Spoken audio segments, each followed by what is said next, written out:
Welcome to the Encore Audio Archives YouTube channel. I'm Taper Dave, and this is my channel. I've uploaded hundreds of talks here that I've recorded at meetings in West LA, and I've also recorded conventions starting in 2013. I've got a bunch of those up. And Walt and Mary Murray, the original owners of Encore Audio Archives, started the company in the 80s, and Walt recorded Joe and Charlie's and a bunch of stuff down in Vista, California. My sobriety date is June 20th of 1994. I hope you find something you like, so please like and subscribe to my channel and comment down below.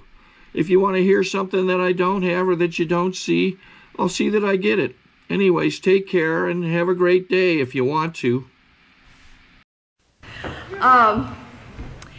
Let me just kind of tell you what's going on today, because a lot of times I'll get rolling in my story and I forget to tell you what's going on today, and I'd like to kind of let you know that the program of Alcoholics Anonymous works, and I know we have a newcomer in here, and when I came to the program of Alcoholics Anonymous, it's somehow or another I had the kind of ego that said, well, if you get sober, things are supposed to get right. And what I've learned in the program of Alcoholics Anonymous is that I've been given a set of tools, and I have been given a higher power. And with that higher power and those set of tools, I've been able to learn to live life on life's terms. And I never ever knew how to do that. Somehow or another, I thought rules were made for everybody but me. And I never believed that different things could happen to me. And somehow or another, I just felt like it ought to be different for me. And what I've learned in the program of Alcoholics Anonymous is one of my AA sponsors, because I've moved around the country a little bit, and so I've had 3 AA sponsors. One of my AA sponsors says that the program of Alcoholics Anonymous, Polly, gives you the ability to play the hand you were dealt. And for that, I'm really grateful that today I can play the hand I was really dealt.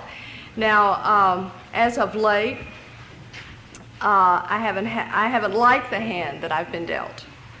But one of the things that I know is that there's no negatives in God's world, and that what's going to happen is I'm going to grow.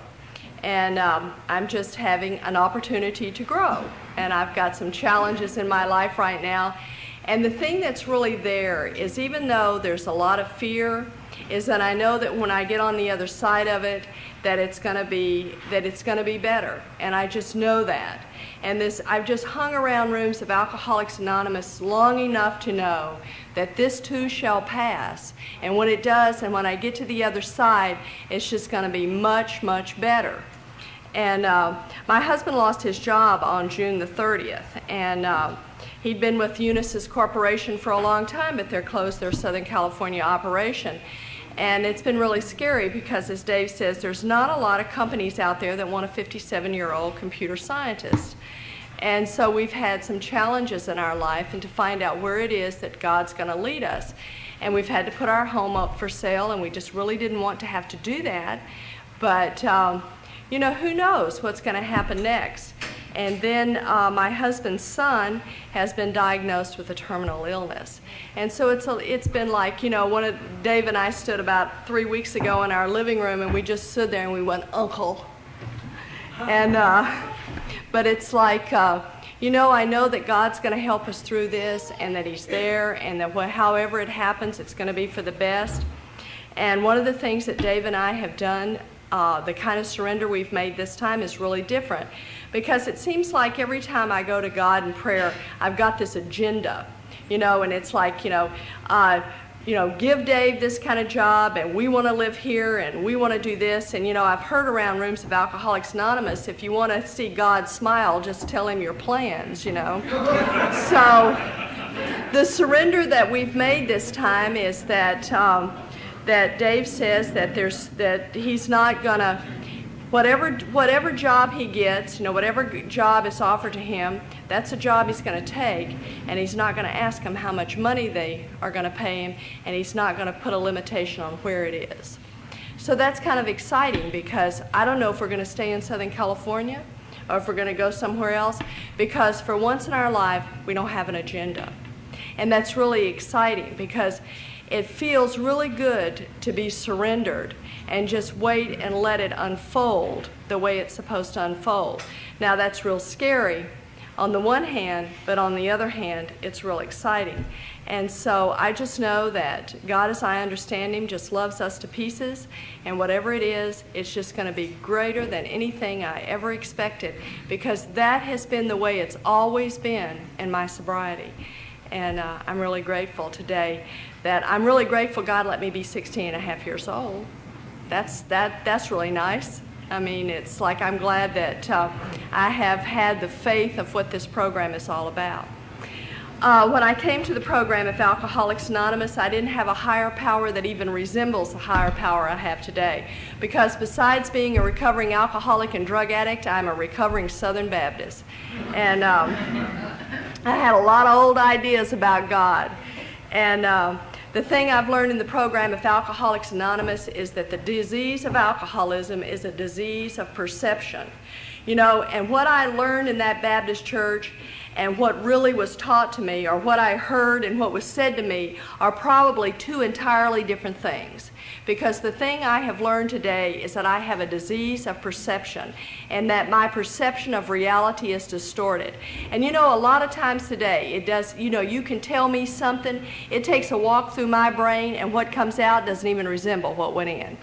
And so, I don't know what they told me in the Baptist church. I'm just going to report to you what I heard, because my perception is really distorted. But when they would sit there and they would say things like, "You're born a sinner." Now I look at that gorgeous little baby girl back there, and when somebody would say to me, "You're born a sinner," and I'd look at this little bitty baby and I think, if that little bitty baby is born a sinner, then it must be downhill from there. And then I'd see these preachers, and they'd get up behind the podium and they'd slam their fists on the podium, and their face would turn red and the veins would stand out in their neck, and they'd lean into the congregation and they'd say things like, "If you've thought it, you've done it." And I don't know about any of you, but I was an alcoholic in the making, and I thought a lot. So I started taking on this attitude of, what's the use? What's the use? I'm never going to be good enough for these people, and I'm never going to be good enough for God. And I began to have this hopeless attitude about life, and I never, ever believed I would ever be enough. I never believed that there would be any way that I would be enough for those people to love me, or that I would be enough for God to love me. And I love the program of Alcoholics Anonymous because, you know, I also thought that God, as I understood Him, lived way up in the sky. And you gave me a big book of Alcoholics Anonymous, and in the big book of Alcoholics Anonymous, it tells me where God is. And it says that God is deep within. And it tells me how to find God, and it says to search fearlessly. And today, I know that God speaks to me through the people in the program of Alcoholics Anonymous, and in the people that love me. Because I know without a doubt that without you, I have not got a clue about life. And there's one thing I've learned in the years I've been in the program of Alcoholics Anonymous that's real clear to me today, and that is, I don't have a clue what's good for me. I don't have a clue of what to do for me.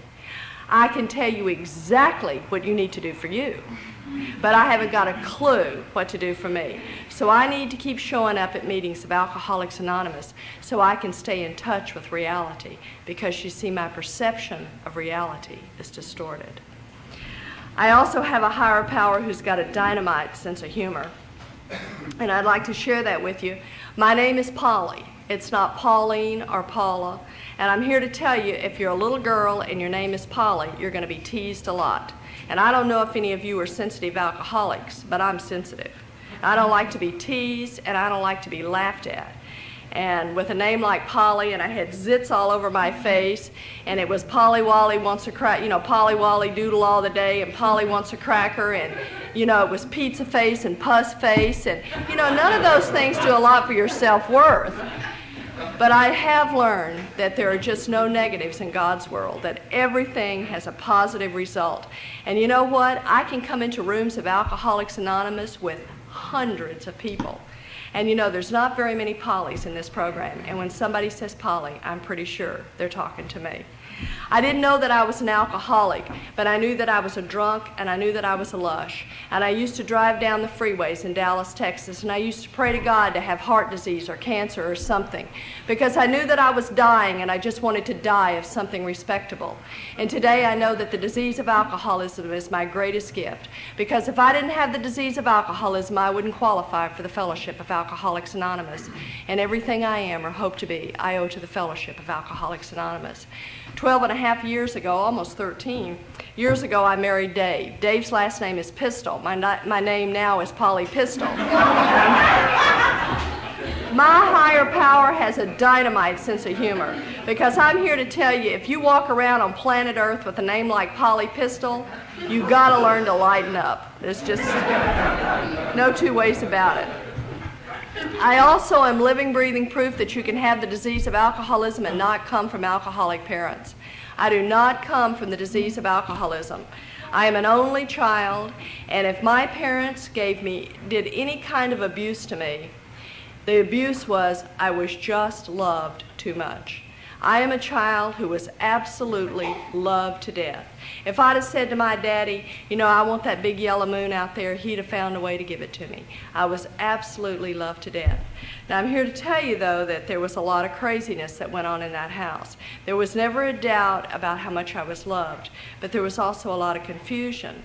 Because one of the things that I'm clear on today is that the only difference between my dad and I is my dad just forgot to take a drink.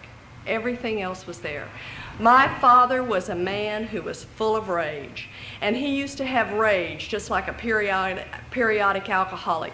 You never ever knew when he would have a fit of rage. And my mother used to say things like, Polly, just be nice. If you'll just be nice, then Daddy won't have one of his fits.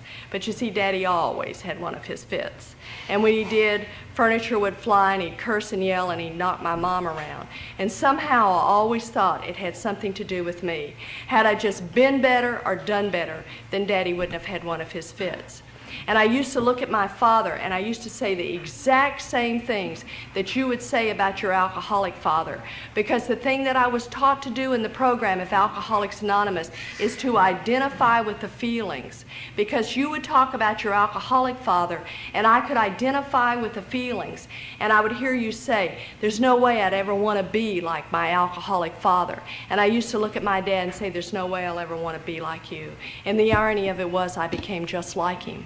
And I'd look at my mother and I'd say, you're such a wimp. Why don't you stand up for yourself? Why do you let him do that? And I'd look at her and I'd say, there's no way I ever want to be like you. And the irony of it was I became just like her. And I came to the program of Alcoholics Anonymous accentuating the negatives, which I think is this disease. I think the positives in our lives just get shoved right out.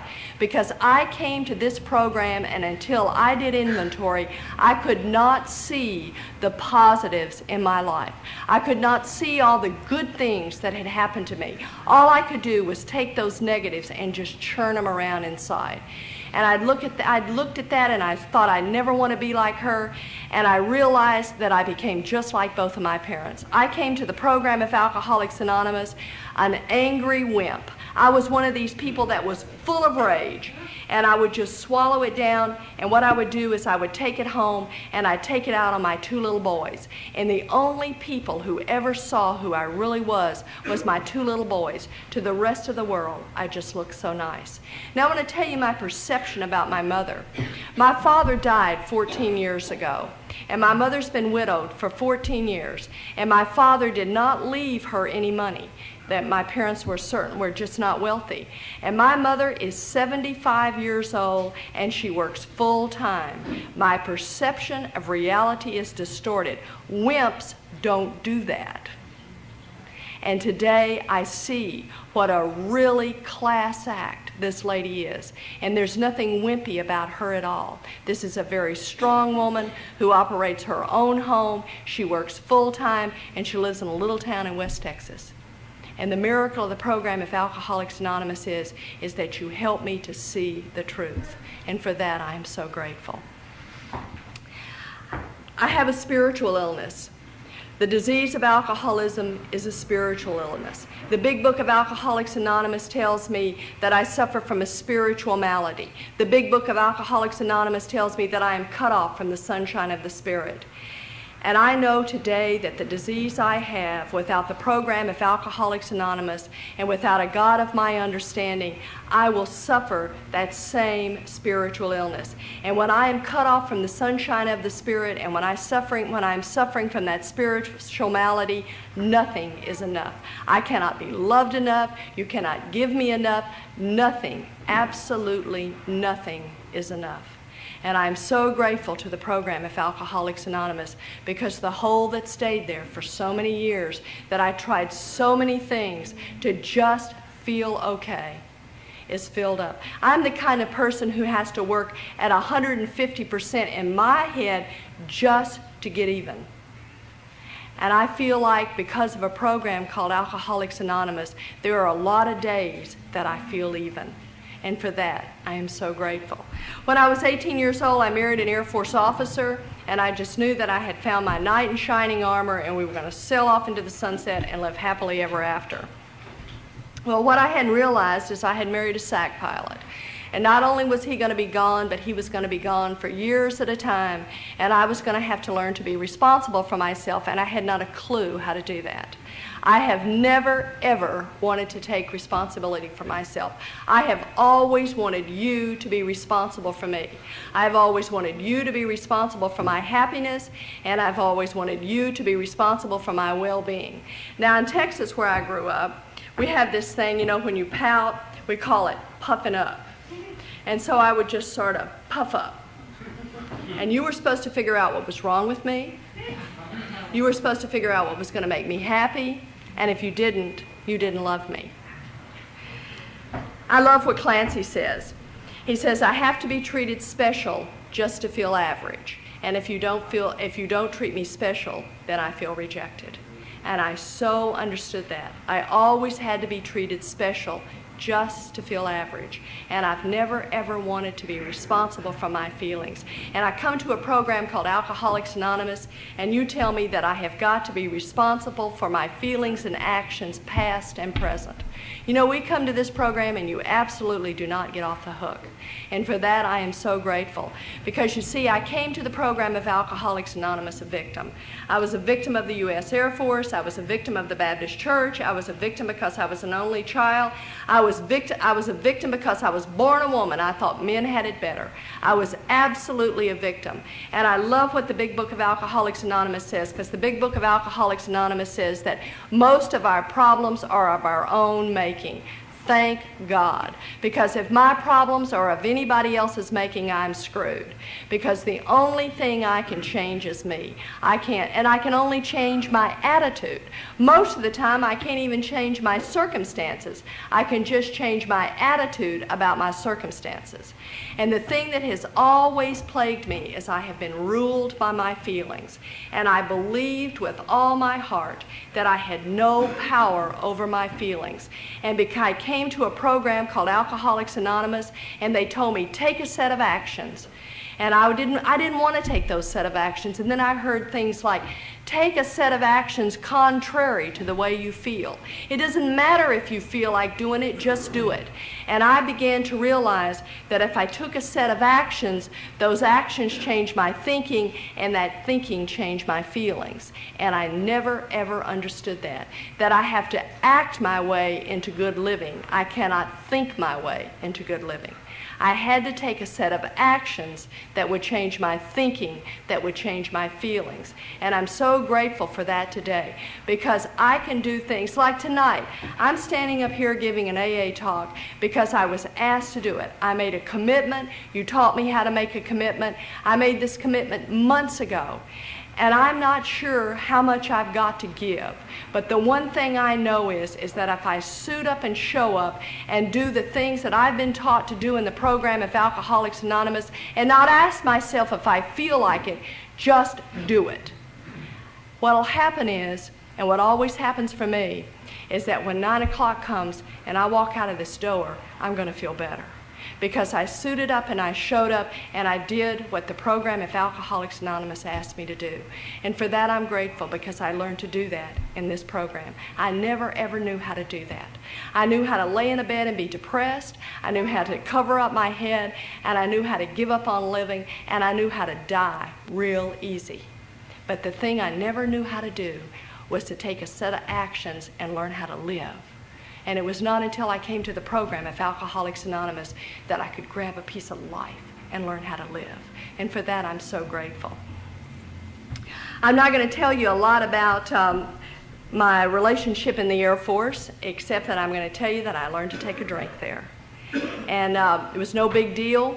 I'm not one of these people that took a drink of alcohol and it went out to the ends of my fingers and the tip of my toes, and all of a sudden I was Madonna. That never happened.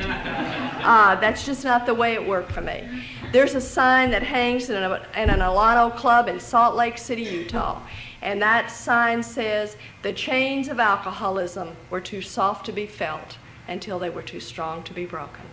I didn't know what was wrong with me until I couldn't stop. And I didn't even know what had happened till it had happened. And it was not anything that it was like for a long time, it was not a big deal. And along about 1962, we were stationed in a place called Loring Air Force Base, Maine. And it's real cold up there, and I had these two little children, and I didn't have a clue how to be a parent. I did not know what to do with little kids. And so what was happening was I was having a nervous breakdown every 20 minutes because I didn't know how to be a parent. And these little boys were driving me crazy. And I went to an Air Force doctor, and he said, "Take these." And from 1962 until 1977, when I came to the program of Alcoholics Anonymous, I drank alcohol, and I took Librium and Valium and Seconal and Nimutol. And if you take those kind of drugs and you drink alcohol, I'll guarantee you, you're not an active alcoholic. I call myself a couch potato alcoholic. I did my dying on my living room sofa. I just laid there and watched soap operas and listened to Joan Baez sing the blues. Now, one of the things that I'm real clear of is that the disease of alcoholism is a family disease. And I think one of the things that a lot of us we forget to do sometimes is there's a wonderful chapter in the big book of Alcoholics Anonymous, and it says, "To the family afterwards." And sometimes that chapter doesn't get read enough. But one of the things that I'm real clear of is that the disease of alcoholism is a family disease, and that anybody who lives with a practicing alcoholic is affected by the disease of alcoholism. Now, I have a son who's recovering in the program of Alcoholics Anonymous, and I've had the opportunity to listen to him share from podiums. And his story sounds really different than my story, because you see, James talks about being a little boy. And his mother's passed out on the sofa, but he doesn't know she's passed out. And his father's gone. And this little boy is walking back and forth in front of that sofa, and he's gripped with terror. Because as he walks back and forth, he's certain that his mother is dead and his father is gone, and he doesn't know what to do. And that's the disease of alcoholism, and anybody who lives with a practicing alcoholic is affected.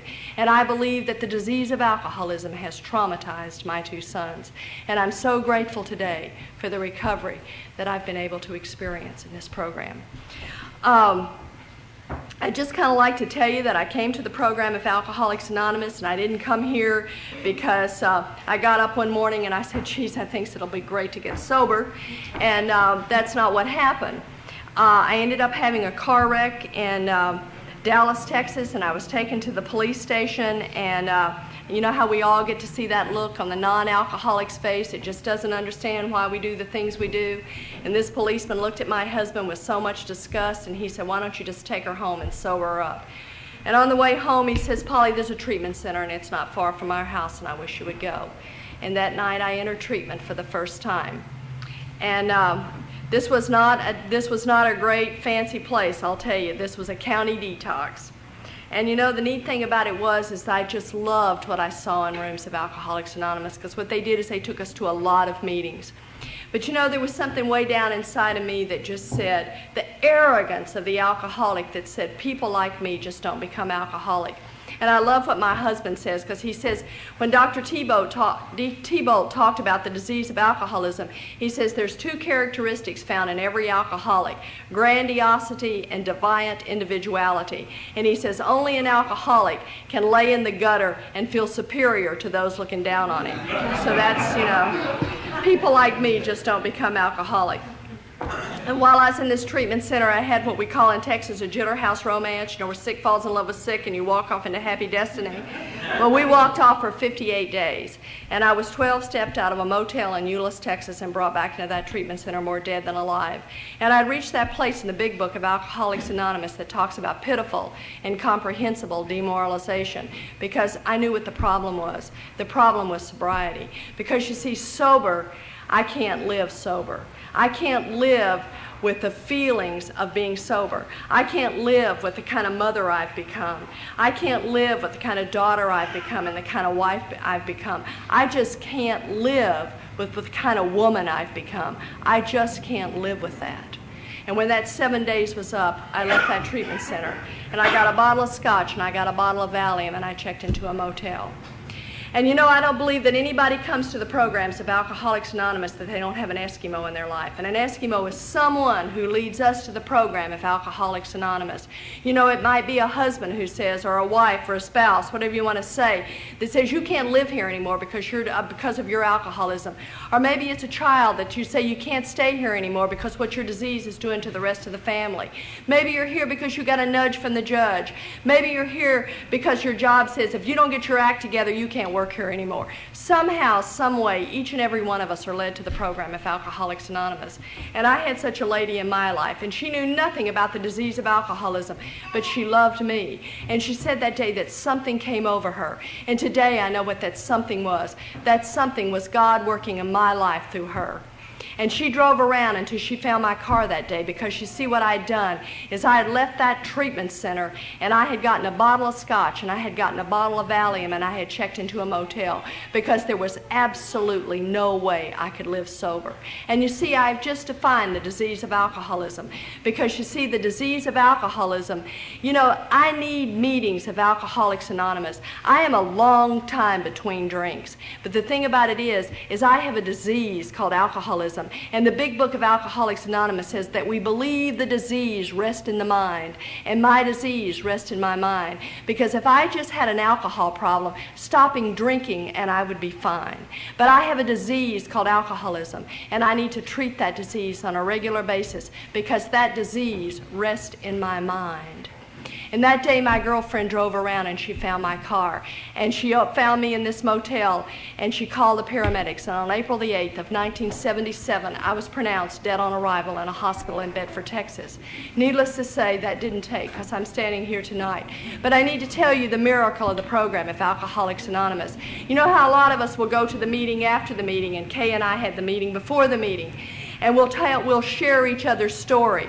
Well, you know, a lot of us try to do this, can you top this story? You know, I've never been to jail. I've never been fired from a job. You know, I have a lot of yets. I've never got a DUI. I don't know anything about those things. So my can you top this story was, I was pronounced dead on arrival, but I felt absolutely nothing. Because you see, I wasn't in touch with God's grace. I didn't know that I had been given the gift of grace. And see, today I know what grace is. And in Webster's dictionary it says a gift unearned. I have done absolutely nothing for this gift. And you know, the thing that so saddens my heart is that so many people walk through the doors of Alcoholics Anonymous and they have been given the gift of sobriety, and they lay it down in these rooms and walk out. The gift is free. And I love those of you I love our daily reflections, the new AA approved daily reading. I just love it. And in there's a reading that says that sobriety is God's gift to me, and what I do with my sobriety is my gift back to God. And I'm so grateful that I've been able to give my gift back to the people in the program of Alcoholics Anonymous, because this gift has been so freely given to me. I also sat in meetings of Alcoholics Anonymous for years. I'm not one of these people who got this program right away. I'm not one of these people who just instantly found a higher power. I didn't find a God of my understanding until I had been in the program for 5.5 years. So if you're here and you haven't found a higher power, I can just say, please don't leave 5 minutes before the miracle. Just suit up and show up, because if you keep coming back, the big book of Alcoholics Anonymous promises it will happen to you. In the big book of Alcoholics Anonymous, it says all of these promises are being fulfilled. Some of them slower, some of them faster, but they will materialize if we work for them. And I'm so grateful that I stood around long enough until I was touched with that spirit way down inside, that I knew that I was God's kid. And today, I always hated being an only child. I always felt like there was something wrong with me, because kids would tease you and say that you're spoiled and all of those kinds of things, and I hated that.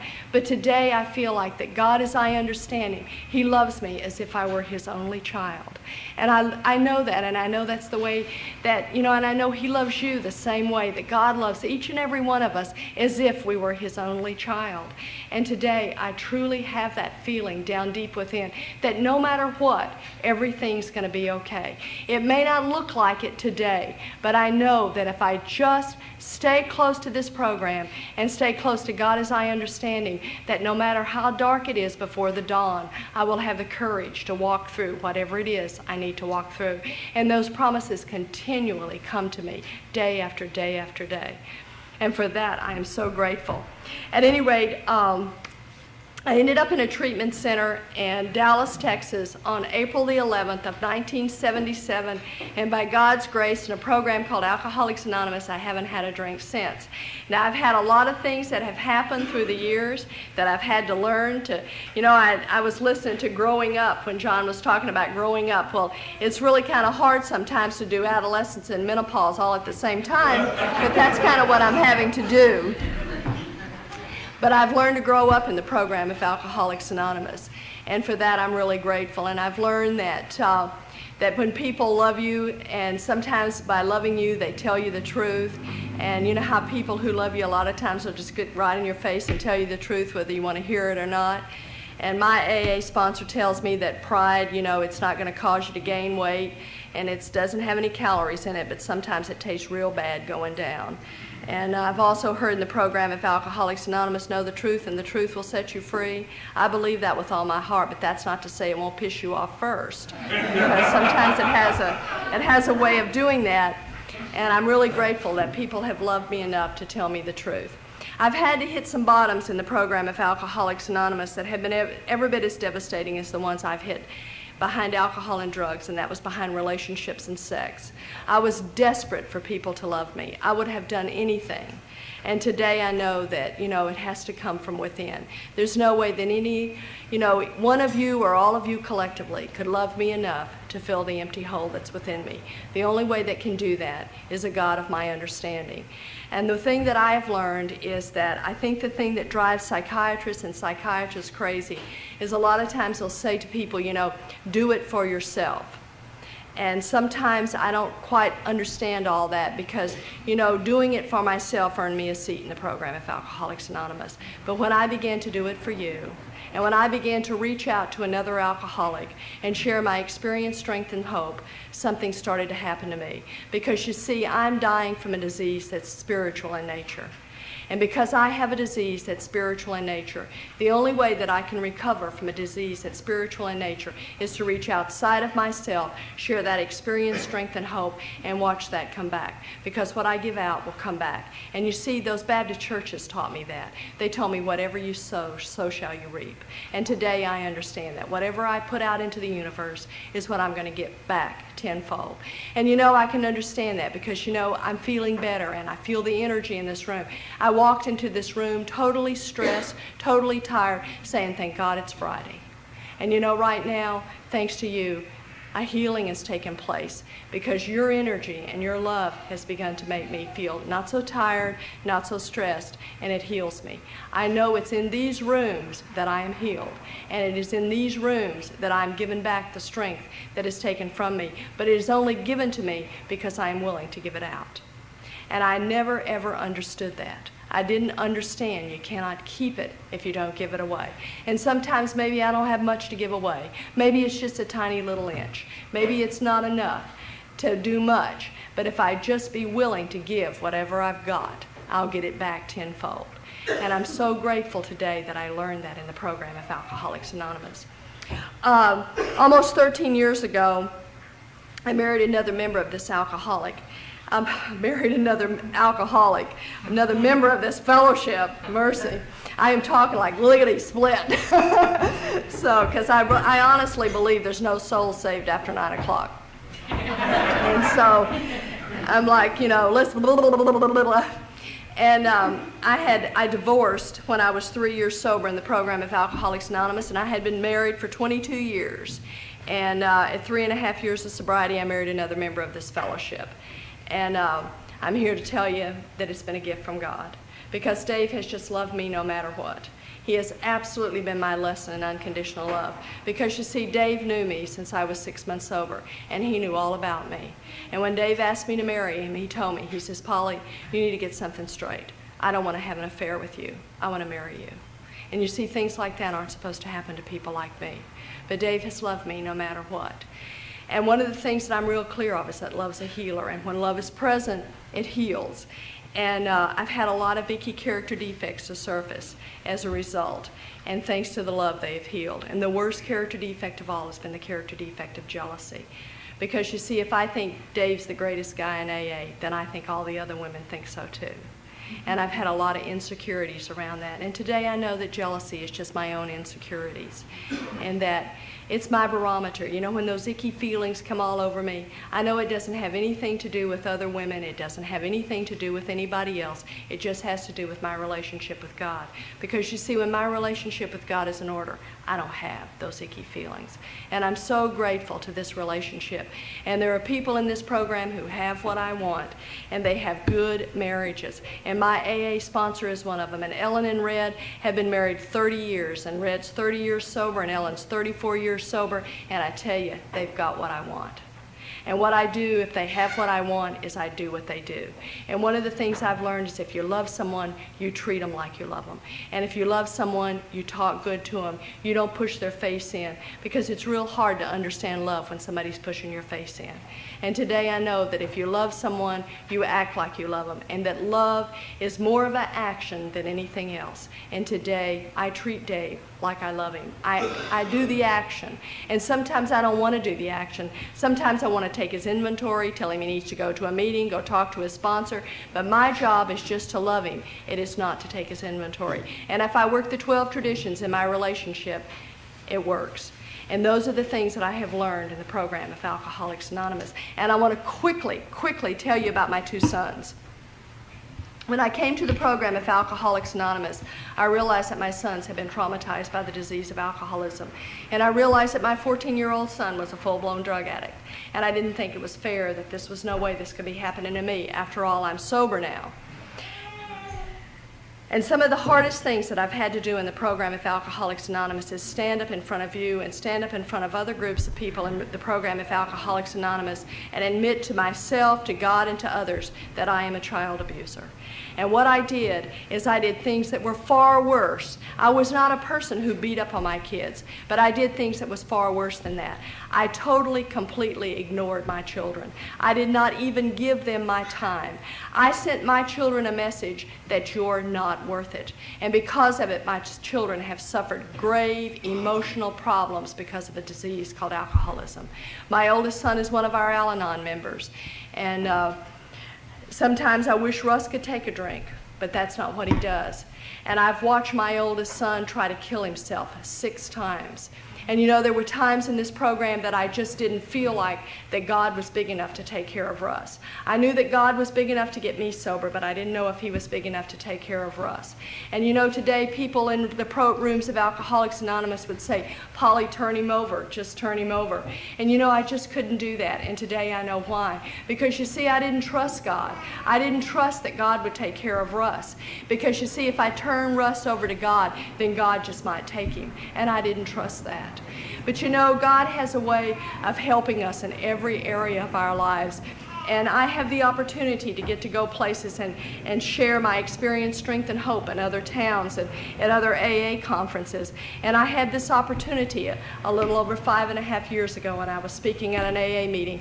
And I was supposed to speak on a Saturday morning, and my daughter-in-law called me Friday night. And she told me one more time that my son was in the hospital and that he had put a pair of scissors in his stomach. Because you see, Russ had this desperation, and I understood it. Because I am a person who has suffered so much depression. And I suffered depression until I was 8 years sober in the program of Alcoholics Anonymous.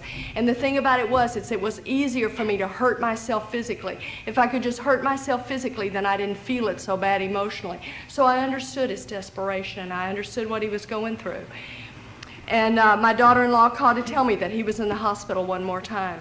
And I got up that Saturday morning to talk, and I just didn't know if I could do it. I was so devastated, and I was so full of fear. And you know, when the student's ready, the teacher will appear. And this man walked up to me, and he had been in the program of Alcoholics Anonymous over 40 years. And he said, "Polly, you and I need to get into the big book of Alcoholics Anonymous. And we need to read the chapter to the agnostic. And you need to know that God either is or he isn't. He is either all things or he's nothing. And that Russ is God's kid, and what God does with his kids is none of your business." And that day I was able to release my son.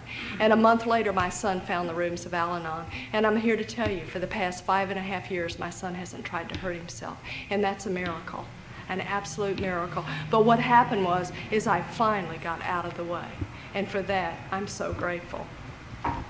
When I was 6.5 years sober, my youngest son called me on the phone and he says, "Mom, I want what you have." And 6.5 years before, he didn't want what I had. 6.5 years before, I was supposed to attend a function at his school. And he said, "Don't you dare show up at my school because I am ashamed of you."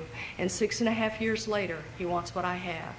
And you know, God willing and the creek don't rise, James will have 10 years of sobriety on January the 3rd. And he is an active member of the North Shore Al-Anon group in Evanston, Illinois. He loves the program of Alcoholics Anonymous, just like I love the program. And you know, we've had so many blessings. And James is married to another little alcoholic lady named Kelly. And he met her in the program of Alcoholics Anonymous, and we've had a lot of fun together, and we got to celebrate Bill W.'s big family reunion in Seattle, and we've done some traveling together. And you know, when I go to Chicago, I'm James's mother, and when he comes out here, he's Polly's son. And it's just the miracles that are shared in the program of Alcoholics Anonymous. And so many miracles have happened as a result of the program of Alcoholics Anonymous. I thought it was the very worst thing that could ever happen to me, is that I would be an alcoholic and I would land up in a room called Alcoholics Anonymous. But because of this, the gifts I've had are more than I ever dreamed possible. You know, if you'd have told me to make a list of all the things that I wanted in Alcoholics Anonymous, all the things that I wanted in life, let alone Alcoholics Anonymous, I'd have never had the nerve to ask God to give me the things that he's given me. And then the book says, "But left to me, I would have settled for so much less." I have this beautiful son and this beautiful daughter-in-law who are sober in the program of Alcoholics Anonymous. I have this beautiful Al-Anon son, and I wish he worked the program the way I thought he ought to, but then that's none of my business. And I've got another beautiful daughter-in-law. And these are the gifts that have been given me in the program of Alcoholics Anonymous. I have the very best husband that anybody in the whole world could ask for. And I want to tell you what love is, just in case none of you know what love is. I need to tell you. Love is Ryan David Klinger Lee, born May the 23rd, 1993, and he's my grandson. And I never ever knew that anything could be so wonderful as to have a grandson. And you know, I almost died and missed the whole thing. But because of a divine intervention and because of a God who loves me, I have been given more dreams than I ever dreamed possible. The big book of Alcoholics Anonymous says, "Left to my own devices, I'll self-destruct." The very best I could do for me was to get me pronounced dead on arrival. But thanks to a program called Alcoholics Anonymous, I am the woman I always wanted to be. Today, I am self-supporting through my own contribution, and I never knew that I could do that. Today, I have loved one man for almost 13 years with all my heart. Today, I am a good employee, and I never knew that I could do that. Today, I have learned about commitment because the program of Alcoholics Anonymous taught it to me. Today, I am a friend. I treat my friends the way I want to be treated, and those are the things that you taught me how to do in the program of Alcoholics Anonymous. But the place that I felt the worst, and I felt like I lacked the most, was my role as a mother. I thought I was the worst, the very worst mother, because my children had suffered so and I had abused them so badly. And today, you have made me the mother I always wanted to be. But I want to give you a gift that was given to me last Christmas by my 2 sons. And my sons told me, they said, Mom, you always say in your AA talks that you're the mother that you always wanted to be. Well, we want to tell you that you're the mother we always wanted you to be. And for that, I'm so grateful, because that's a gift from the program of Alcoholics Anonymous. I sobered up in a hospital in Dallas, Texas. And while I was there, there was a counselor, and he used to start every day with a prayer. And I end my AA talks with it because it's what this fellowship means to me. I sought my God I could not see. I sought my soul eluded me. I sought my brother, and I found all 3. Thank you.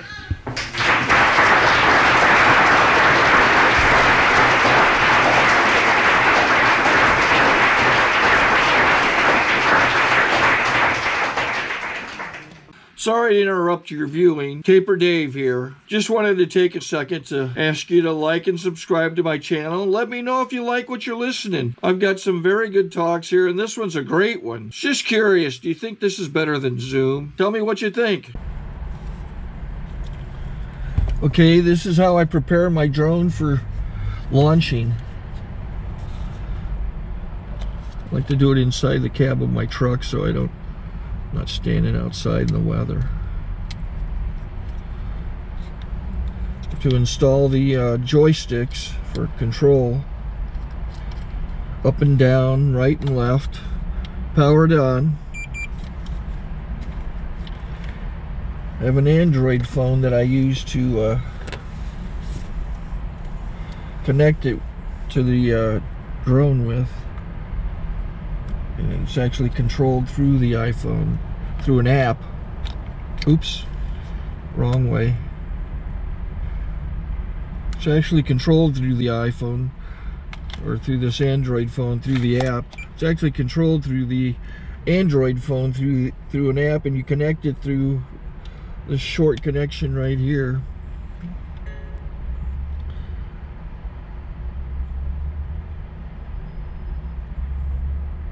Remote control connected. Remote control's connected. So I pull out the drone. I have to extend the legs. Long legs extended first, then the short legs. Remove the gimbal protector. Set that aside, then power it on one short burst, then one long burst. I lay it down. So I have to go to calibrate. So the drone's not connected yet. It shows you here as this drone gets disconnected, even though the remote's powered on. So the drone has to establish it's connected. So I go into the app to calibration mode. First I'll calibrate the remote controller. Start calibration. Out, in, oop, out, in, up, down, and then this little wheel is to control the gimbal. So it's calibrated. Go to gimbal calibration, start calibration, and then it calibrates the gimbal. I don't know if that shows up. The gimbal's moving all over the place. Changes, you can see it on the video. And I'm calibrated to take off. It's acquired 7 satellites at the moment. There are 26 satellites up in the sky, which it has to acquire before you can take off. So it's connected. It's got enough satellites. This is white.